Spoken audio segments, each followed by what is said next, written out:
Hey, what's going on, Who Dat Nation? It is yours truly, TJ Jones, the host of the State of the Saints podcast. And some of you probably thought about starting your very own sports podcast. Well, let me help you out. I want to tell you a little bit about Anchor. Now, if you haven't heard about Anchor, it's an easy way to make a podcast, and it's free.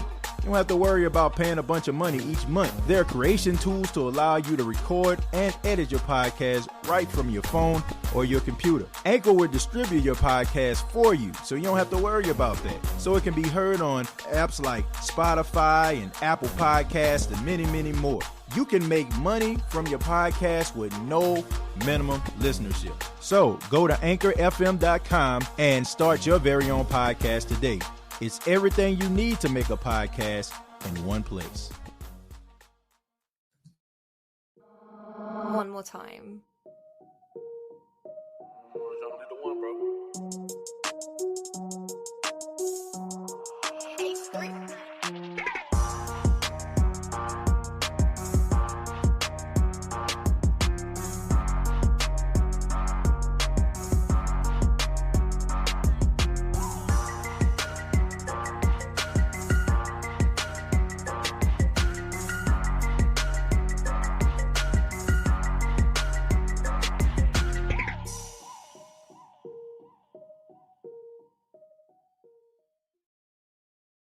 Hey, what's going on, Who Dat Nation? It is yours truly, TJ Jones, the host of the State of the Saints podcast, and welcome to the State of the Saints podcast. Thank you very much for tuning in.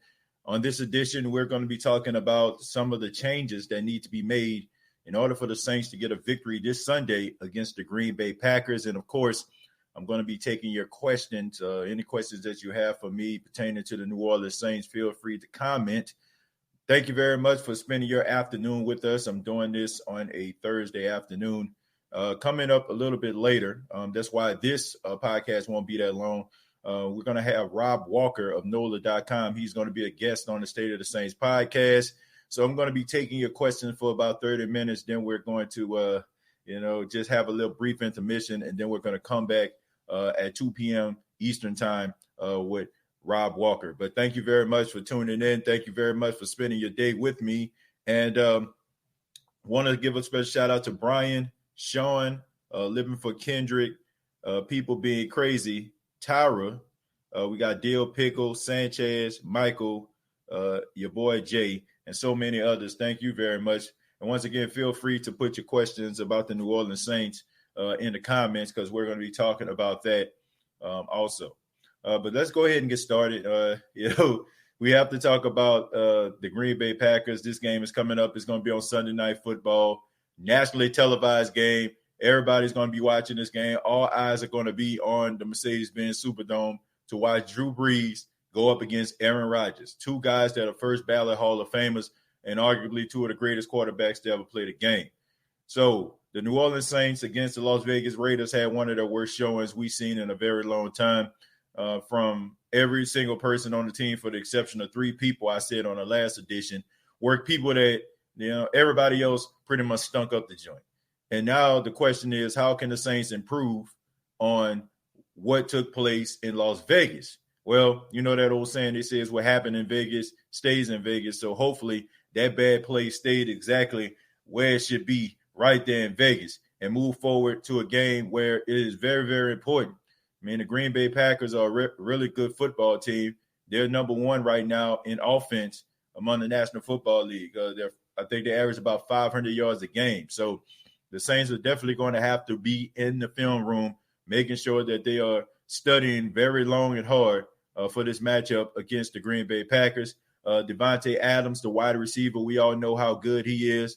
Valdez Scantley, whatever his name is, I apologize. I can't think of his name right off the bat, but Scantley, he's a really good wide receiver. He's about 6'5", 6'6", big, tall, lengthy guy. Also you have Aaron Jones, a guy who can catch the ball out of the backfield and also run between the tackles. He's their version of Alvin Kamara.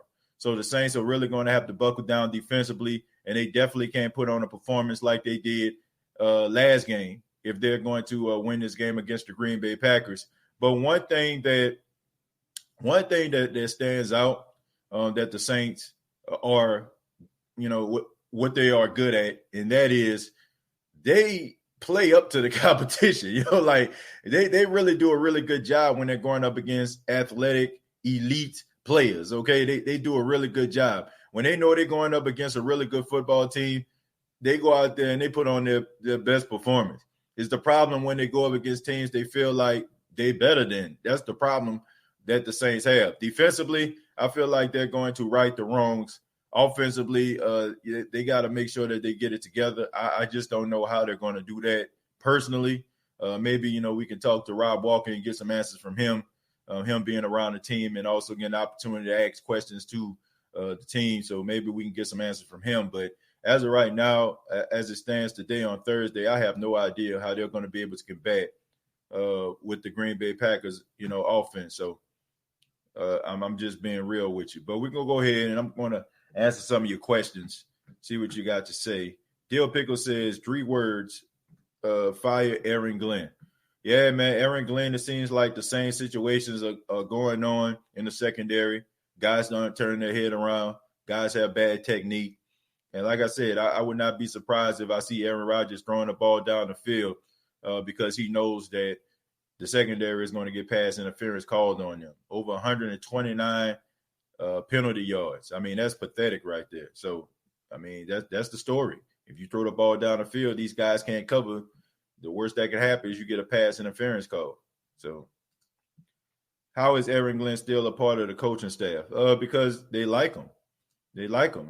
I mean, since he's been with the New Orleans Saints in the secondary, they play with a lot more confidence and they believe in themselves. So I think the Saints like that concept. They like what Aaron Glenn brings to the table. And I think they think that Aaron Glenn is one of those guys that's going to end up being an assistant coach somewhere. I think a couple of years ago, Aaron Glenn was supposed to go to the New England Patriots, but the Saints ended up stopping that interview from taking place. So they got a lot of respect for Aaron Glenn. Reppin' Slidell, by the way, of Philly. Who that? You heard me? Man, shouts out to Kevin, man, all the way out there in Philly. Appreciate you, man, for chiming in. Brian says, run Murray. Nobody wants to tackle him all game. Yeah, I think they do need to use Murray a little bit more, but Sean Payton, for some apparent reason, just gets away from the guy. I don't know what it is about it. I don't know why he doesn't use him more, but I just feel like they can be a much effective offense if they were to use Latavius Murray a lot more. Quinn says, I'm here. What's going on, Quinn, man? Appreciate you chiming in last night. Shamika says, hi, TJ. What's going on, Shamika? Terrio says, what up, TJ? Hey, what's going on? We got Saints fan 1021 says, better play calling. Yeah, I think better play calling could be, something that they need to work on. I mean, Sean Payton has coached 2 of his worst games and then called 2 of his worst games I've seen in a long time. But that all comes from, like I said on the last episode, I think it comes from these guys not dependent on some of these other players out here, the same usual suspects. But when you use the same usual suspects, you're counting on them to be available every single game. And as you can see, Michael Thomas is out. Michael Thomas is playing. Michael Thomas is a primary receiver.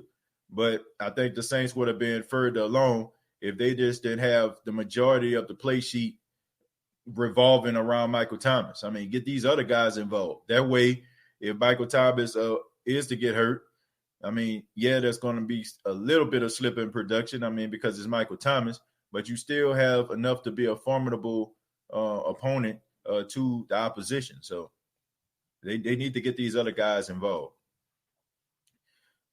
Kai the Great says, Father Time got a chokehold on Drew Brees.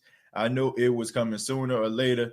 He might have to fight through it, but at this point, he's going to have to. Kai, yeah, thank you very much. People see, this is the thing right here. People look at these videos and they think that I don't know, on this mission to try to bash Drew Brees. I just don't get it. But look,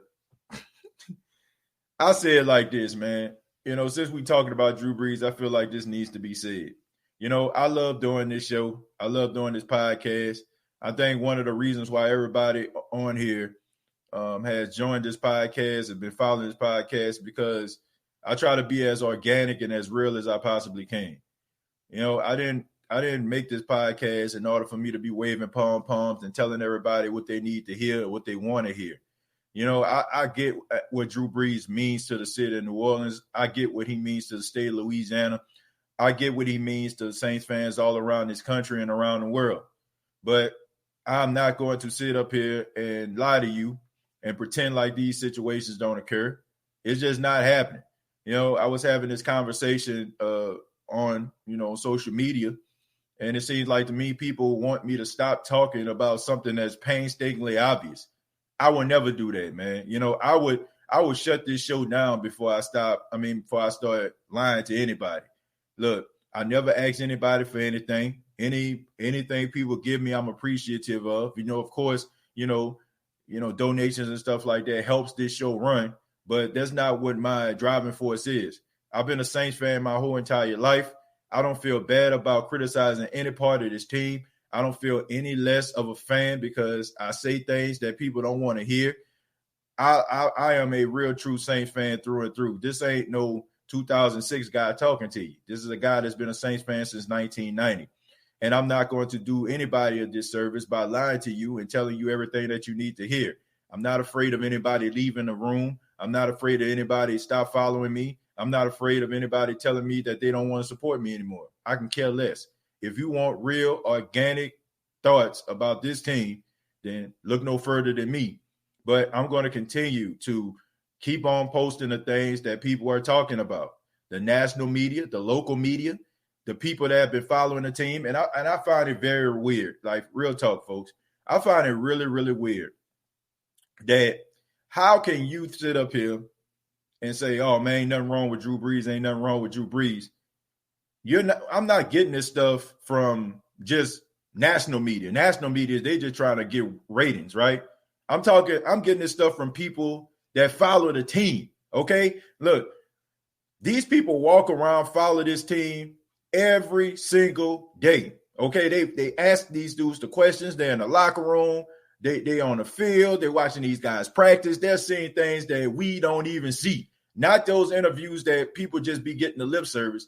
These guys have close personal relationships with these players. So yeah, I have to say, excuse me, if I listen to a person that knows the inside scoop and telling me things that are going on over somebody that just don't want to come to grips with themselves because they're afraid of the future, because maybe they've been a Saints fan a long time and they just think that the Saints going to suck all of a sudden when Drew Brees leave, and now they scared, so they want to hold on to Drew Brees with everything they have.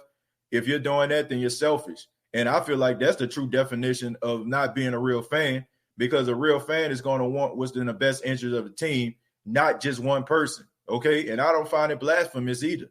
A real person, a real true person, a real true friend, a real true girlfriend, boyfriend, husband, wife is going to be 100% honest with you. One thing I love about my wife, she tells me stuff that I want to hear, and she tells me stuff I don't want to hear. But she does it because she loves me, okay? I love Drew Brees. I got a lot of respect for him. I got a lot of respect for you. So I'm not going to lie to you. And sometimes I might tell you stuff that you don't want to hear, period. So that's what that comes from. I mean, Drew Brees is the topic of discussion, and it's going to be that way, folks. I'm sorry. It is going to be that way until Drew Brees takes the field on Sunday. And then if Drew Brees goes out there and puts on a good performance, then people will probably be quiet for a little while. It's up to Drew Brees to hush the critics. That's just the way that it works. I mean, you can't shut this off, folks. You can't. You can't do it, man. Drew Brees about to drop 6 touchdowns Sunday. He here to talk and fueling up off it. Ray, I hope so. I hope so. And I don't even feel bad because I don't think I said anything about Drew Brees that was that bad. I said, is Drew Brees declining? I said yes, because it depends on how you're looking at declining. You're not the same person you was 5-10 years ago. That's just a fact. Okay, that's a decline. Decline don't mean that you just fell off a cliff and you're incapable of doing your job. It just means that you don't have the same type of skills or athleticism or abilities that you once had in your youth. And there's nothing wrong with that. That's not saying that a person is trash. That That's not saying that he's awful. I don't get it. I don't get what people are hearing. Maybe when people hear decline, they're saying that, oh man, he sucked. But that's your interpretation. I think people are getting mad off their own interpretations of what people are actually saying. Okay, so I think that's something that you have to deal with, not other people. I'm going to share this. I appreciate that. Jermaine Mandingo, thank you very much. Speak the truth, TJ. Real, recognize real. Chuck Greer. We got Abel says, you think if we would have kept Von Bell, he would have had been better in the game Monday than Malcolm Jenkins. Yeah, I think so, man. Von Bell, I'm a little bit confused with that, Abel. I must say, I don't know if Von Bell, I don't know what the Von Bell I'm going to get. There's a Von Bell that played mediocre his entire time with the Saints. And then when it was time to try to get a contract, then he played much better, forcing fumbles and all that kind of stuff. So hindsight is 2020. I don't know. You know what I'm saying? I just feel like, why would it take you to try to get a contract in order for you to play up to the best of your ability? That was my only gripe with Von Bell. Is he a decent player? Absolutely. And do I feel like he could have done some great things? Yeah.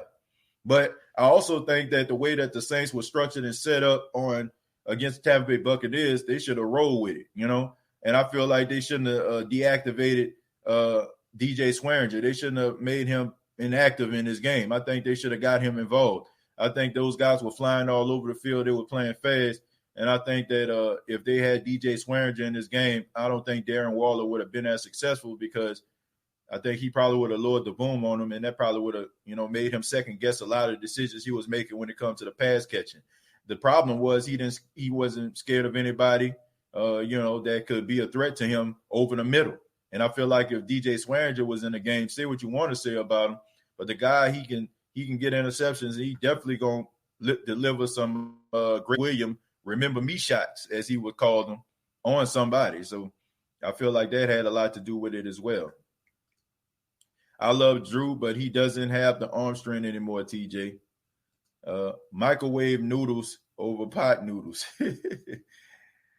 You part of the nation, stand with us strong. I don't understand what that mean. I don't understand what that mean. If we're talking about, are we talking about being in denial? Are we acting like we supposed to pretend like these situations don't occur? Like, that's ridiculous. That's the craziest thing in the world. That's like saying, to me, that's almost equivalent to saying, like, I know my wife is cheating on me, but I ain't gonna say nothing because she love me.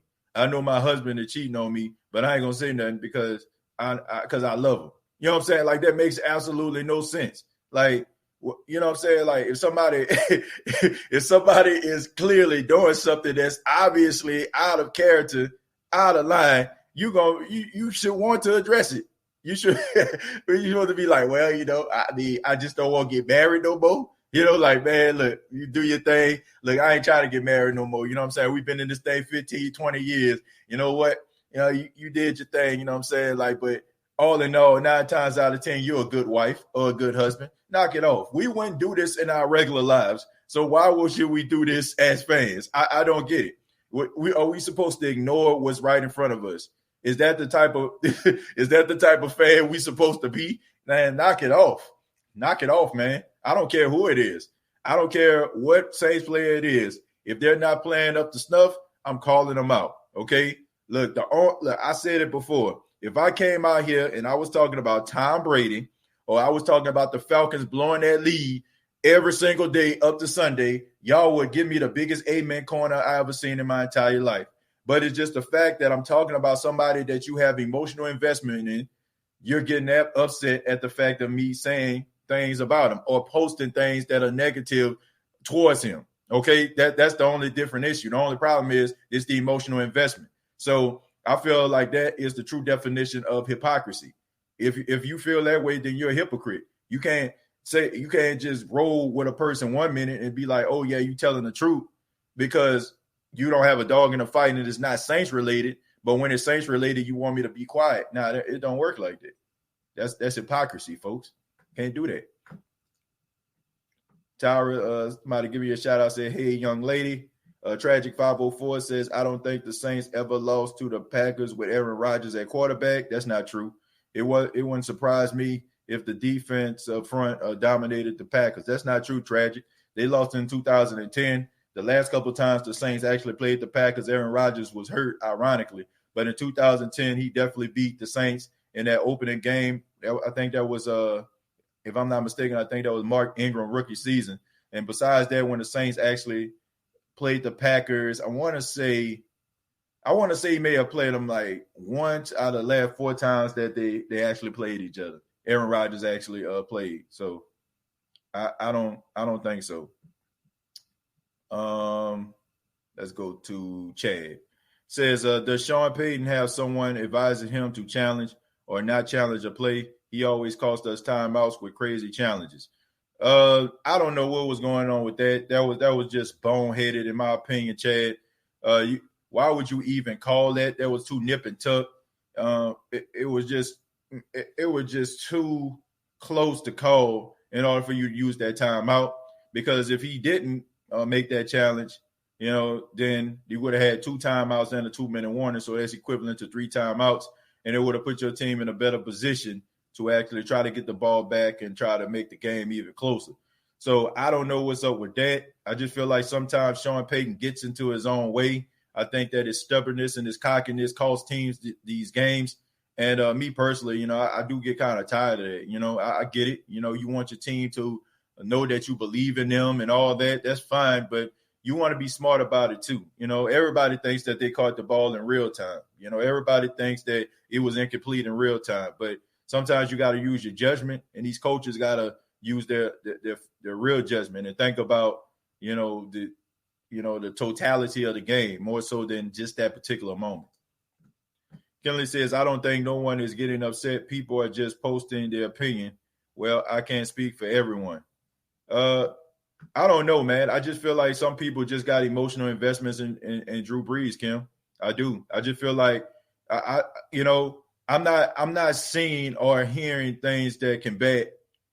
Well, I won't say I'm not hearing, but I'm not seeing anything that involves research that combats anything that's going on. Because a lot of the feedback that I'm getting has a lot to do with emotional investment. Oh, Drew Brees been in New Orleans for years. He's done so much for us. Come on, man. Like that ain't good enough. I think that's what people do. Like they're emotionally invested in Drew Brees. And you can love somebody so much that you don't see what's right in front of you. And I think when people start, when I ask people, well, why don't you feel like he on the decline? Or why do you feel like, like he ain't hit a little, snag in his career? Drew Brees has done so much for us. He brought a Super Bowl to us. We was nothing before he got here. That's not good enough. That's not. I'm sorry, man. You can't get a pass just because you're like, oh, man, this person done so much for me. Like I said, a great marriage, right? You can have a great marriage. I mean, y'all done so many great things for each other, right? Good relationship. Y'all done so much stuff for each other. But that don't mean that you're not going to call a person out if they do wrong, right? It just the way that it is. I don't get it. I cannot accept it. If the only feedback and the only thing that I get to combat what I'm saying is he done so much for us, like that ain't good enough. I mean, to me, that ain't good enough for you not to call nobody out or say, something that's going on. That's like with Cam Jordan. Cam Jordan has done so many great things in Saints uniform, but for the last 2 weeks, he hasn't shown up. That don't mean, it's worth addressing, right? It is. It's worth addressing.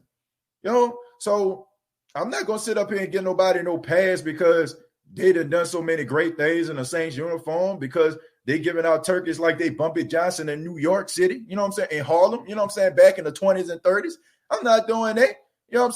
Like Bumpy Johnson gave out turkeys, but Bumpy Johnson was knocking people off, in Harlem, causing a lot of heartbreak and pain and all those type of things going on. So even though he was giving out turkeys, don't mean we not going to address what Bumpy did when he wasn't giving out no turkeys. So let's just call it for what it is, man. Like it was just, call these people out. That if they're not doing what you feel like they need to do, then that's just the way that it goes, folks. Jules says, hopefully Green Bay wins Sunday night. They don't know. They don't want to admit he's washed up. Look, well, I don't want the Green Bay to win on Sunday, but like I said, I got to go with what's in front of my face here. I can't turn a blind eye. Like that. What they said. I don't know. Some of y'all know this Mario Wine song called "I Don't Want to Know." He said, "If you playing me, keep it on the low." Nah, bruh. Nah, don't keep it on the low for me. Okay, tell me to my face. Okay, let me know what's going on. You know what I'm saying? I won't know the skinny. Let me know what's going on. Some of y'all living that Mario Winans life. I don't want to know. Nah, bro. Let me know. You know what I'm saying? Let me know that you're on a good climb. You know what I'm saying? Let me know. You know what I'm saying? Let me know what's going on here. Let me know if you ain't playing up to the best of your ability. So let's see. Man, let me scroll back up, man. Let's see. Let me see what you said, Manny Man. I'm scrolling back up, man. Shouts out to Manny Man. I guess this is it right here. Manny says, to be honest, we can point the fingers all day long, but the bottom line is it's the coaches making the calls. It's time to hold many of the coaches accountable. It is time to hold the coaches accountable, which is something that we addressed on the show, on the State of the Saints podcast last night. But coaches can only call plays. It's up to the players to execute the plays, okay? The coaches look like $1 million gazillion when the plays are executed correctly, all right? If anything, if we want to hold coaches responsible, I will hold the coaches responsible for being one-dimensional and only relying on certain players. You got to get these other guys involved, and you got to be able to trust those guys, in my opinion. That's what I feel. I'm not like I said, I'm not just putting this on Drew. I'm not just putting this on the defense. This was a collective. There was a collective, a joint effort, a collective effort. Like everybody sucked in this game for the exception of about 3 people. So it's not just about Drew. It's not just about the defense. I mean, it was everybody. It was every single person. They had a hand in that loss. Drew only seems to play elite when breaking records are on the line. Last few playoff games have been average at best. Dre Day, I feel like, the last couple playoff appearances, they have been average. I'm not going to sit up here and say he a grandstander, a stat patter or anything like that. I don't feel that way. I think Drew Brees really tries to put an effort into trying to be the best quarterback he can possibly be. There was nothing on the line against the San Francisco 49ers in that game. There was nothing on the line against the Tennessee Titans in that game. But he really played really well. The month of December leading up into the playoffs, he had 15 touchdowns, 1 interception. So I don't want to sit up here and say it's just all about the stats. I do feel like sometimes, I feel like some of the decisions that he made, I think some of the stats may come to play, like maybe, a couple more incomplete passes and stuff like that. Maybe that's it. But besides like going out there like, man, I'm 300 yards away from breaking this record. Let me go out here and get that 300. I don't feel like he works like that. But so, I mean, he has some good games, but it's just those games that matter the most, man, when we need him to play really lights out. He's been playing average,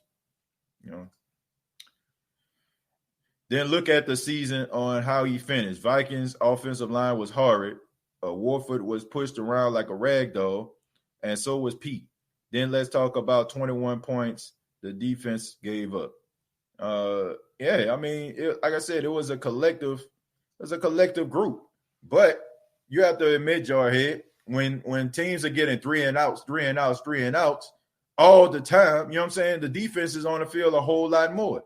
That's just like with the defense, and I'm like I said, I'm not trying to bail them out for Monday, but the defense was on the field for a very long time. I think, man, the Saints may have had like 7, maybe 8 possessions in that game. That's a lot of time for your defense to be on the field. That's a lot of snaps right there. And I don't care how good your defense is. If you're on the field that long, you're going to get tired. You got to keep in mind also, this is only the second game of the season, no preseason. So conditioning is still plays a huge role. So if the offense is not moving the ball and they're not being efficient and they're, getting 3 and outs after 3 and outs, the defense is just constantly getting back on the field. Before they can get some Gatorade, some electrolytes in their system, it's time for them to go out. And no matter how strong your defense is, that's going to affect them in some way, shape, or form. So it's called complementary football for a reason. The offense has to sustain drives to keep the defense fresh for when they have to go out there and perform. Okay, so that's something that we have to take into account as well. I mean, sometimes those points be given up because those guys are on the field too doggone long.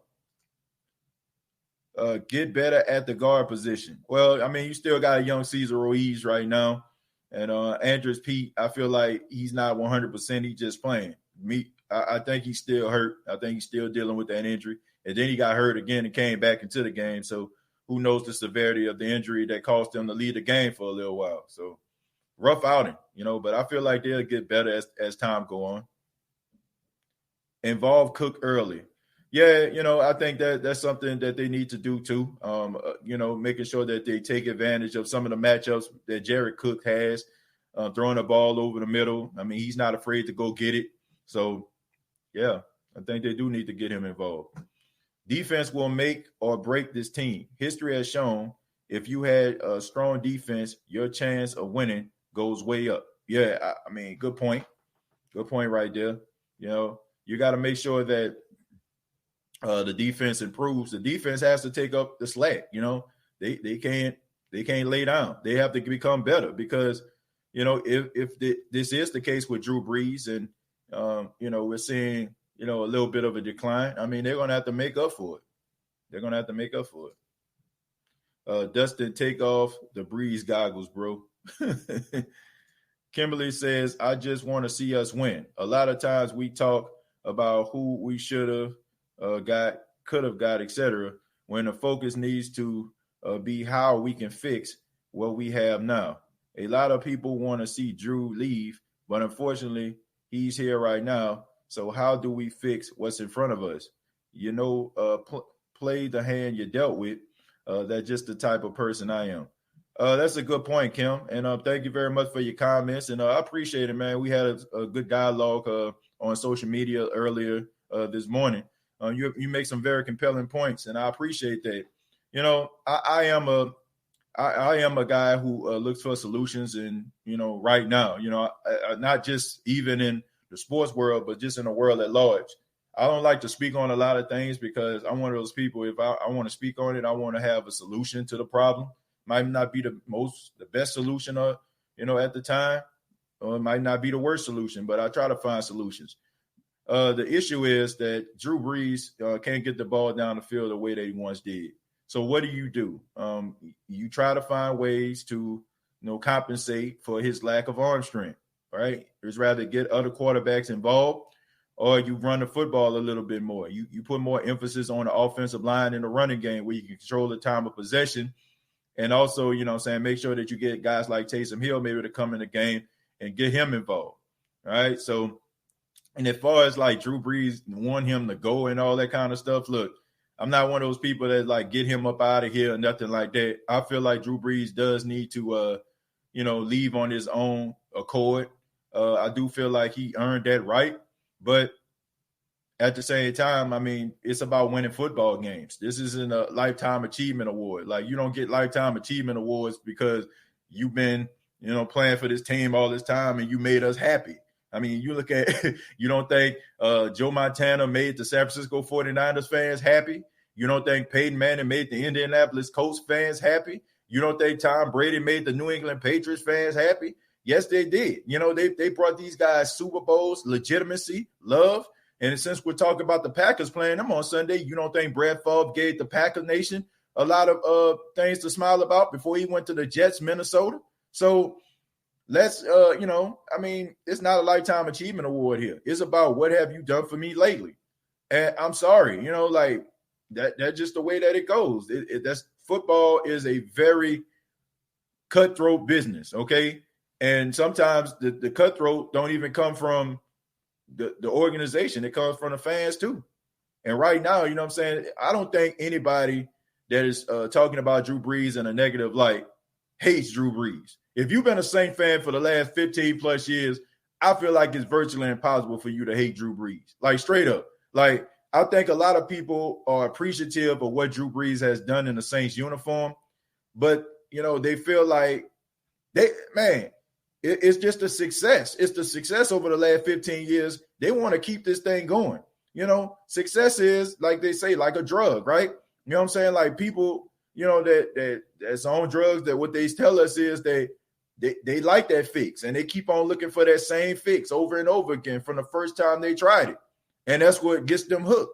It's like that with a Saint fan. Not that I'm saying with drug addicts, but I'm just saying it's that passion, that addiction to success that we want to hold on to. And you find yourself caring more about the organization more so than a player, because players leave, man. Like, as much as we love Mark Ingram is a Baltimore Raven, right? You know what I'm saying? As much as we love some of these other Saints players that came through here, like Tracy Porter. Tracy Porter went to the Broncos, right? Went to the Bears. I mean, we're appreciative of his pick six, right? We're appreciative of that, right? We're appreciative of him catching that interception in the NFC Championship game. We're always going to be, you know, we're always going to appreciate guys like that. But that's just the way that things go sometimes. It's the way it is. I'm going to read a few more folks, and then once again, we're going to come back. I have Rob Walker going to be on the show at 2 p.m. Eastern Standard Time, so y'all be sure to check that out. Dustin says, obviously a huge Saints fan. There is 77 of us here. Don't tell me that. I hurt for the Saints. Let's see. Drew is declining for the time. Is right on him, but Andrews is stealing money. Dennis Allen isn't really a good defensive coordinator, and Aaron Glenn has turned our DBs into penalty machines. Yeah, I mean, you got to take the good with the bad, right? At first, they couldn't cover with a bed sheet. Now they can cover, and they just giving up penalties. You know, I mean, he gave them confidence, you know, in the form of guys in practice, jaw jacking and stuff like that with the offense. And, you know, I mean, that's a good thing, but you can't be giving up these big plays. You just can't. The objective is to win the Super Bowl, so the whole organization should have that on their minds. If Drew wants a ring, he should know he's harming the team. He has to let it be known instead of acting like he still got it. I don't think that he still got it. Look, man, you don't need to tell nobody if you once used to do something and you can't do it anymore. You know it before anybody else knows it. You know it, right? If you think that let's just say, for example, you end up catching the flu. You knew that you was having symptoms before anybody in the world knew that you had the flu. You knew about the coughing, you knew about the chills, you know about stuff like that. You know what I'm saying? Like you knew about it before anybody else could, before you got into that room and started coughing, everybody like, man, you okay? Maybe you need to go to the doctor, get yourself checked out. Sound like you got the flu. You knew that before that. You know what I'm saying? So Drew Brees knew. Drew Brees knew that. Drew Brees knows. He knows he's not the same guy. But at the same time, it's that pride aspect too, man. You want to go out there and you want to compete, and you want to defy that. You know it, you know it for yourself, but you just try to fight it. And he knows that he said his arm feels borderline great when we all know that's not true. I mean, like I said, that's his opinion. He knows better than us. The problem with DBs is that we can't get our heads turned around to locate the deep ball. Too busy celebrating broken up passes, then turn around the next play and give up 50-yard bombs. I agree, man. Like that handshake after that forced fumble by Richard, like when they got it on Richard, the running back for the Raiders. Like, man, get your behind back in the huddle, man. Get back in the huddle. Hey, look, nobody cares. Like, get out of here with that. You know what I'm saying? Because the very next play, y'all up here giving a pass interference calls to seal the deal. Like, work on yourself before y'all sit up there and start talking and running y'all mouth and, you know what I'm saying, and want to do all this. And, like, Get out of here, man. I like those guys for real. I like the swag, but be real, bro. Be real. Last one comes from Jarhead, says Jenkins needs to learn to tackle and Jackrabbit as well. Man, I disagree, man. Jackrabbit was the best corner on the field on Monday. And you can say that's not much being said, but he was the best on the field. I don't care. Jackrabbit don't have no problem tackling nobody. And he definitely don't have no problem with being instinctive. And I think that pass interference call was ticky-tack as hell. Okay, so let's not even do that, okay? Because week one, man, Jackrabbit a beast. Jackrabbit. That's all Jackrabbit number one corner. He the number one corner. Now all of a sudden, like one game, this dude give up a very controversial pass interference call, and now all of a sudden this man slow and he can't tackle. Like, come on, man. Like everybody was saying, I didn't see nobody saying anything about no Jackrabbit Jenkins in week one. I didn't hear nobody saying nothing about Jackrabbit Jenkins going into the season, except for the fact that we felt like we had the best cornerback combination in all of football. So let's not remove our energy. Let's not remove our energy just because the Saints lost and that pass interference call was ticky-tack. People got kicked from groups talking about Drew's decline. Well, you can always come here. You can always come here unless you like just completely disrespectful or, talk about my wife or my kid or something like that. You can stay. You know what I'm saying? As long as you ain't like around this thing using racial slurs, you can stay. I don't care. Look, that's people like, much respect to everybody out there, that got these groups. But look, you can't wear your heart on your sleeve and you can't become an egomaniac based on the number of followers that you have. So I think a lot of people do that.